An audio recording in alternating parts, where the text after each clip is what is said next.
dyan, sana'y okay lang po kayo dyan. Papasalamat po ako sa inyo sa walang sawang pagsuporta sa aming channel. Salamat po. Panibagong restoration po tayo ngayon. Gagawin natin TMX 155. TMX 155. Kung makikita nyo nasa likod ko, yan po yung ating gagawin. Kung makikita nyo dyan, nakatanggal na yung mga cover ng makina. Tapos yung mga tangke nakabaklas na, mga upuan. Kasi papalitan po natin yan, i-restore natin.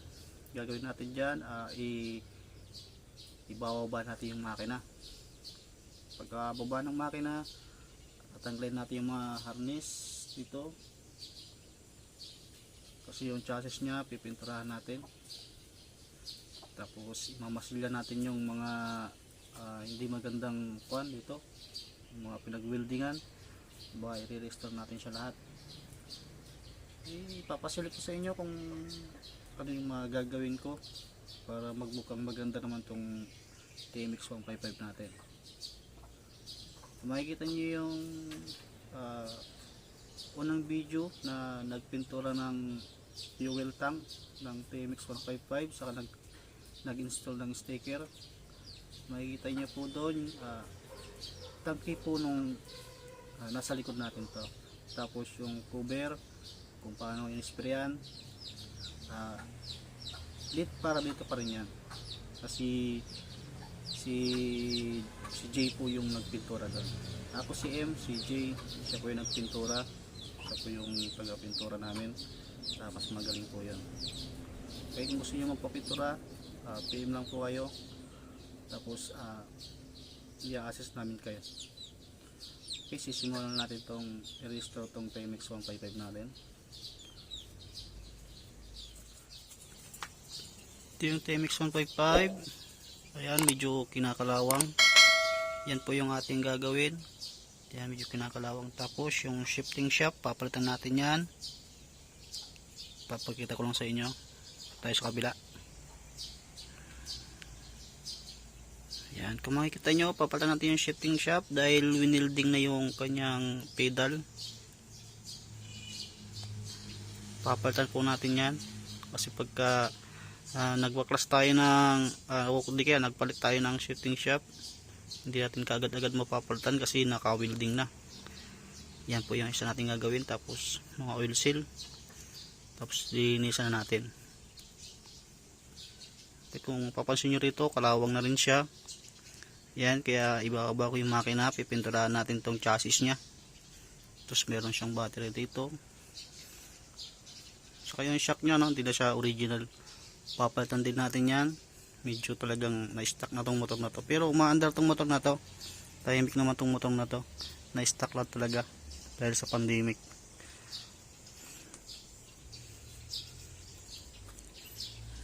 Yan yung kanyang itsura.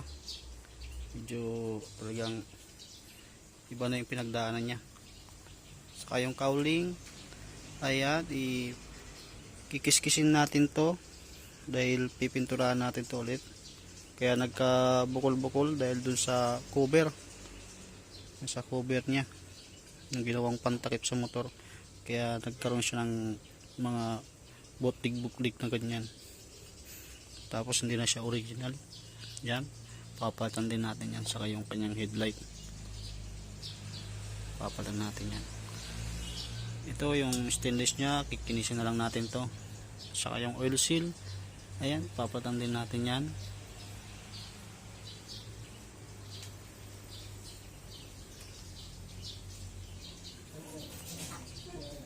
Tapos ito yung kanyang fuel tank. Makikita nyo yung sa video natin kung paano mag-sticker ng mag-install ng sticker. Okay, ito nakatapkot na to. Hindi na siya basta-basta matatanggal. Tapos ito yung kanyang cover. Ayan, medyo nadumihan na dahil nakalikabukan. Ito yung para sa kanya. Ito yung pininturahan din natin. Parang naging brand new na siya. Yan po yung kakabit natin dyan. Ito Ito, unang-una muna natin gagawin dito, i-install ko muna yung center stand. Kasi ito, wala siyang center stand. Kumbaga, ikakabit ko muna yung center stand niya para maibaba natin yung makina. O di kaya, kalangan na lang natin to. Itong motor kasi wala siyang center stand. Lalagyan na lang natin siya ng pantukod para maibaba natin yung makina. O sisimulan na natin to.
Loading data packages can change things. Upload ang app. Load your data package.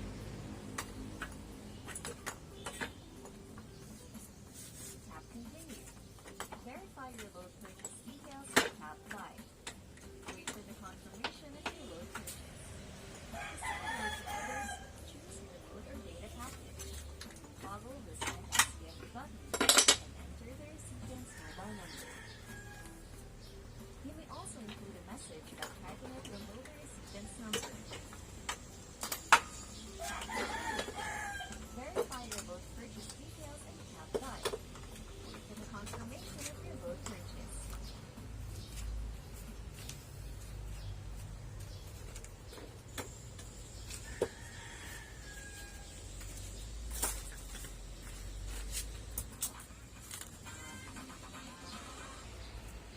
Yan, natanggalan natin yung kanyang makina, chassis.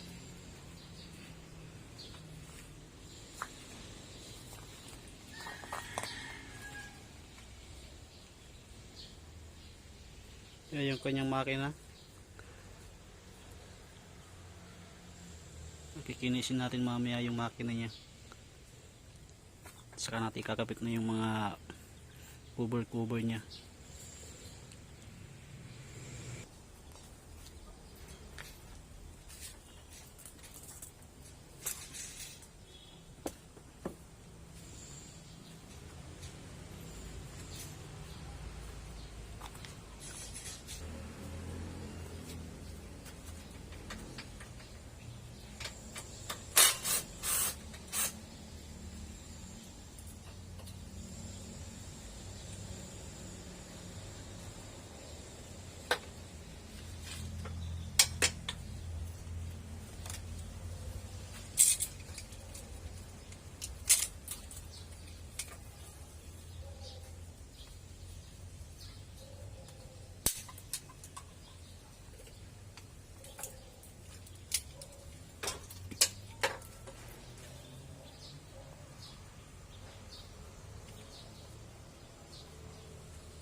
Tanggal agad. Local kasi ito eh. Kaya ito yung mga papalitan natin.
shock, papalitan natin yan kasi sira na rin. Tapos yung swing arms, pipinturahan natin.